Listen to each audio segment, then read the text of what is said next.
جوتيوب. لإعلاناتكم يرجى التواصل مع الفان جروب.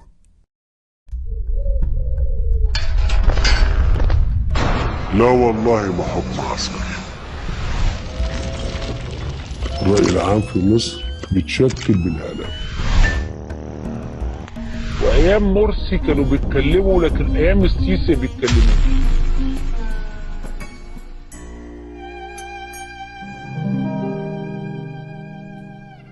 كان يا مكان في سالف العصر والزمان طلعوا ناس أشرار، حرقوا البلد بالنار وكسروا هيبة الدولة وسموا نفسهم ثوار. قمنا اتخضينا بقى فلمينا بعضينا علشان نرجع ماضينا، فلول وجيش وداخلية وإعلام ومخابرات حربية.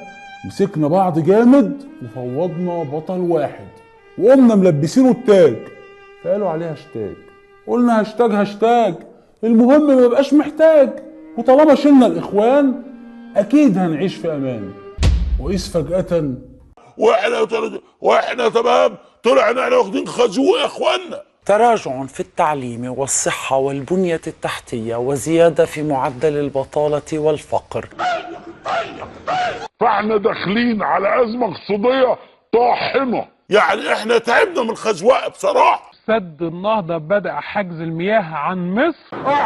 يا ابو سوسه مصر تحتل المركز 142 من أصل 144 دولة في عجز الموازنة. تعبنا كمصريين من الخزوقه.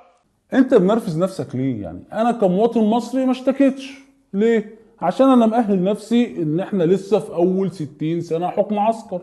يعني هو باكج كده انت بتاخده على بعضه 60 سنة حكم عسكر، بعد كده سنة بريك كده الجيش بيريح نفسه فيهم على ما يحكم تاني 60 سنة وهكذا.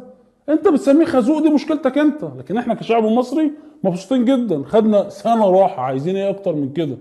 وبعدين الكلام ده برموطي مش محتاج نرفزة، يعني الكلام ده محتاج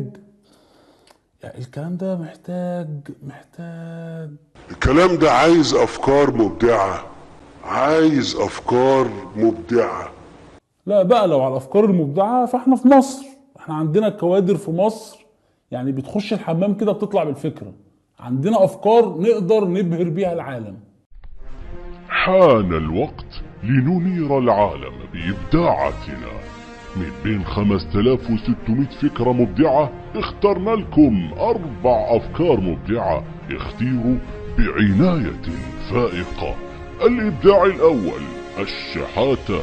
تقريبا عايز 500 مليار جنيه، عايز لي 2 3 4 5 مليار. انا ممكن اقول لحضرتك لو دفعت $10 في الشهر بنتكلم في 130 مليار جنيه. الإبداع الثاني أزمة الرغيف. انه بس يقطع الرغيف 4/4 ويستخدمه كله. الإبداع الثالث الطاقة. اللمبة دي تبقى موجودة في البيوت وبتتركب. الإبداع الرابع البطالة.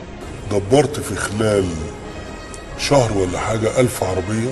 كل الأفكار دي مصدرها رجل واحد جاء من وسط 90 مليون مصري علشان يخلص على مصر بأم أفكاره المبدعة. أحيه يا مصر. احنا شعب قنوع، بيحبش يبص لفوق، بيحب يبص لتحت، فجبنا اوسخ واحد في الشعب عيناه رئيس جمهوريه عشان نبص لتحت ما نبصش لفوق، فهو يبص لنا لفوق ويقول لنا هاتوا.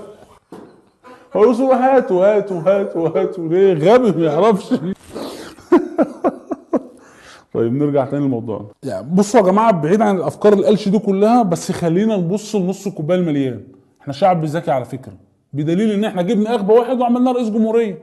يعني اي رئيس في العالم عنده التيم بتاعه والمستشارين اللي بيفكروا له. عندنا السيسي لا، السيسي هو اللي بيفكر. يعني حوار زي ازمه البطاله بتاع الشباب، احنا نسينا؟ الراجل قال هيجيب 1000 عربيه خضار وهيشغل الشباب عليه. هي اي نعم الفكر قالش وما جابش ومش هيجيب، بس فكره دي ولا مش فكره؟ فكره. وبعدين الشباب يعني اللي فاتوا ال1000 عربيه اكيد السيسي مخبي لهم شغلانات احسن من كده بكتير. شباب مصر انا محتاجك، مش بقول رجالة مصر، بقول شباب مصر.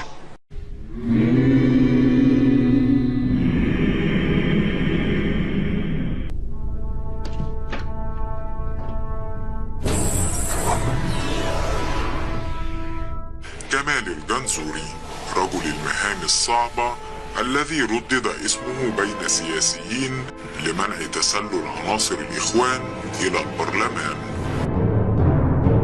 استغفر الله العظيم، ايه ده؟ شباب مصر، انا محتاجك. مش بقول رجالة مصر، بقول شباب مصر. انا محتاجك تجري معايا. ليه؟ لانك انت عندك براءة اكتر من اي حد تاني. عبد الفتاح السيسي هل يضع عينه على شاب من شباب الثورة؟ انا الموضوع اكتر من كده، انا ببحث في ان هم يبقوا موجودين مع المحافظين، مع الوزراء. السيد رئيس الجمهورية أصدر قرارا جمهوريا آخر بتعيين الدكتورة فايزة محمد عبد الفتاح أبو النجا. الدكتورة فايزة أبو النجا.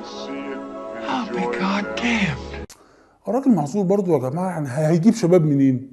الشباب يا اما مهاجر بره يا اما معتقل جوه، يا اما بقى بيموت على الحدود او في الشارع او في حادثه اتوبيس او في حريقه قطر او في ماتش او في الجامعه او الجيش قتل. الجيش صبر كتير وتحمل كتير ولم يقتل احد. دي مش نكته. صحيح يا جماعه، يعني هو عشان الجيش قتل شويه ناس بقى في سينا وميدان التحرير ومحمد محمود ومجلس الوزراء والعباسيه ورابعه والنهضه ورمسيس ومسبيرو والقائد ابراهيم، يعني هتقوموا تفتروا على الجيش؟ ارحموا الجيش بقى.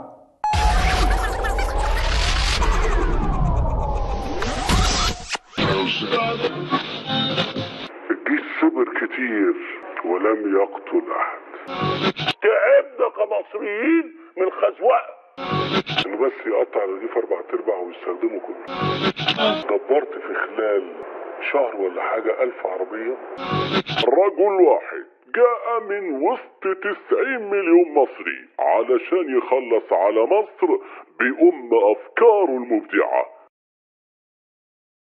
متنساش تتفرج على الحلقات اللي فاتت وتشترك معانا في قناتنا وتتواصل معانا على مواقع التواصل الاجتماعي اللي موجوده رابطها تحت الفيديو. اشوفكم الحلقه الجايه، ومتنساش تعمل شير للحلقه. سلام.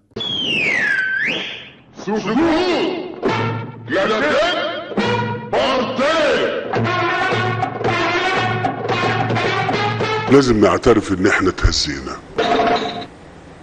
انا لا ليه؟ لان المفروض ان انا ما اتهزش، لان انا مسؤول عنكم، ما ينفعش اتهز. لكن افكركم بان احنا المفروض ما نتهزش. وجريت من الحاره على الشارع والخ اطلع من نقره البحضانه ومن